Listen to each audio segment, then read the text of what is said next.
First day back in the fish room in a long time. It's been a couple weeks, but now I have a dedicated day, or well, most of an afternoon really, to kind of hang out in the fish room, set up breeding projects, kind of take care of a lot of tanks that have just been out of control, just because I only have time now to feed, and then I go to the store, and then I come back late at night and feed again. So everything's kind of been on autopilot.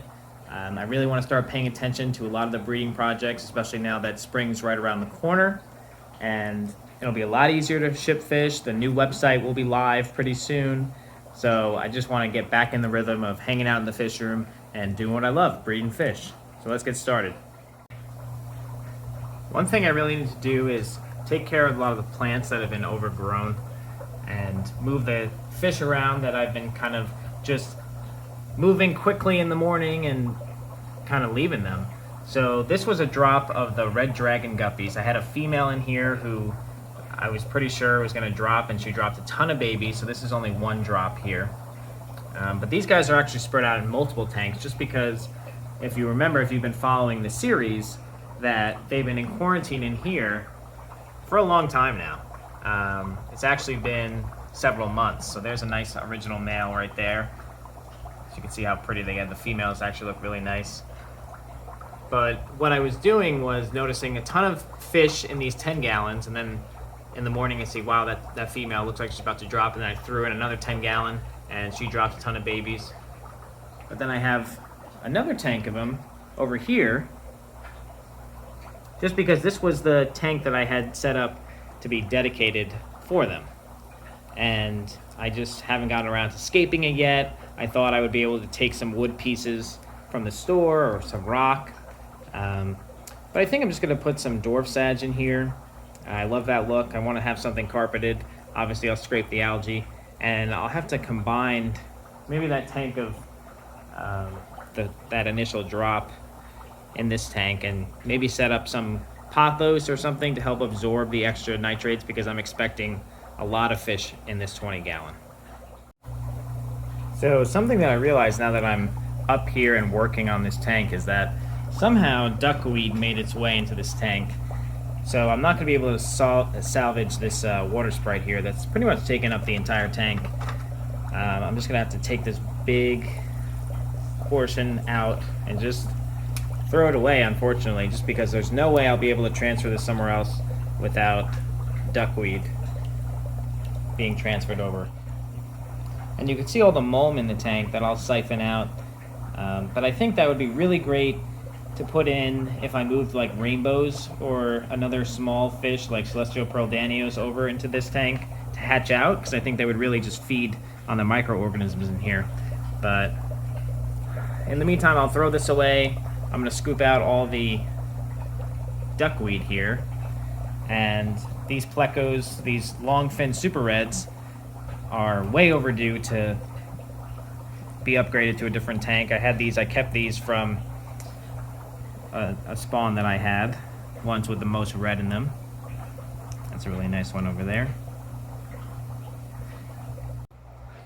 I ended up putting the Longfin Super Reds, I had 4 of them that were pretty nice size in this 20 gallon with this new setup with some dwarf chain sword and the crypt bolognese. I don't know if I'm saying that right, but I also have in here that I just added the other day the Luke Roebuck red guppies. I've got 1 nice male and 3 females in here. I'm gonna let the females drop a couple times in here before I introduce the rest of the colony, which is up over here, where this was the quarantine setup for them as well. And they ended up reproducing. I think I had 3 females and 2 males I started out with. So we got lots of fry that were born in this quarantine tank, and things getting busy with the store, I kind of just left them. But they were still dropping fry, so I figured that I'd kind of repeat the setup like I'm doing with the other strain here, where we get a couple drops before we start adding the whole colony. Here's another tank where I had to do the same exact thing. Water sprite growing out of the water. Pretty cool. But I'm gonna take these Bozemanai Rainbowfish out from a previous spawn. I'm gonna leave the mulm in there for the most part, and I'm gonna try to remove a bunch of these snails. And what I'm gonna do is put this forgotten mop in there for the next batch to grow up in. So they'll be able to feed on microorganisms, and hopefully that's full of eggs. That's been in there for probably a month now. So it's definitely filled with eggs with all these breeding adults in here. And I'll just move the Bozemanai that I have in there and combine them with a larger batch that I have. Something else I really want to get done today is addressing this tank. Now this tank has 6 or 7 honeycomb bristlenose plecos in here that are growing out. I never get to see them. They're super pretty, and this tank has gone a little bit green. I've thrown in some driftwood that's adding some tannins. I think the goal here is to remove the easy planters, put a floating plant, and just have the wood in there. And I think I'm also going to just add some of these tuxedo koi guppies, just the females. Just because right now I'm very male heavy, and it looks really cool, but there's a ton of males, not enough females. And some people were telling me about the cold water method. These guys have been in cold water. So now I'm gonna try them in 80 degrees and just a couple females that look like they're about to drop. No males in there, and hope that I get a bunch of fry and I'm able to enjoy the plecos. Maybe I'll see them once in a while. I put 4 good-sized females in here and some floating water sprite that's taking up pretty much the whole top of this 20-gallon. And I'm hoping in this layout that I can, once the water clears up, I can get glimpses of the honeycomb plecos once in a while. I'm already starting to see them move around, and I think they'll feel more comfortable with ditherfish up top, the water sprite kind of covering, and then they'll have wood, this wood piece I picked on purpose because it kind of lifts off the bottom here, so it'll feel like they're still under cover. So I'm hoping that when I feed, I'll be able to see them eat. I'll be able to make sure everyone's healthy and growing. And the added benefit of having the guppies in here is hoping that they drop fry, and when I overfeed in here, which I plan on doing now, is feeding very heavy. I'll probably add an auto feeder onto here, and I'm just gonna feed real heavy. So the plecos can eat leftovers, the guppies can eat leftovers. I'm hoping that they'll be so full they won't eat any fry. But we'll see. We'll check back in on this setup, I guess, in a few weeks and see where we're at.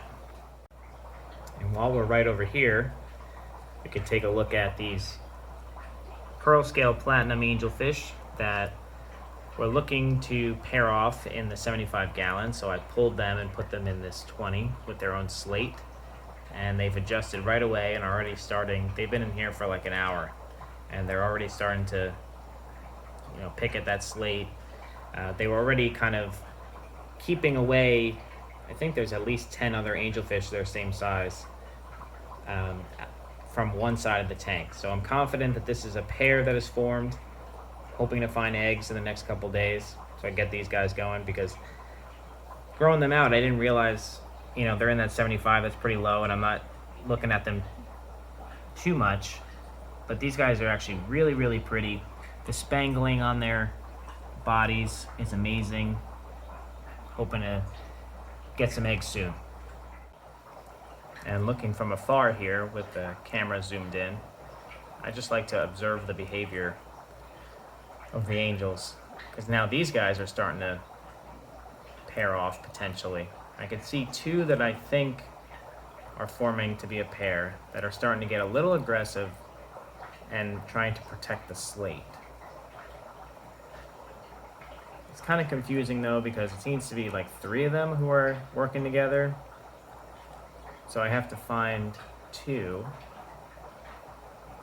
that are working together, and then I'll remove everybody else. Looks like those 2.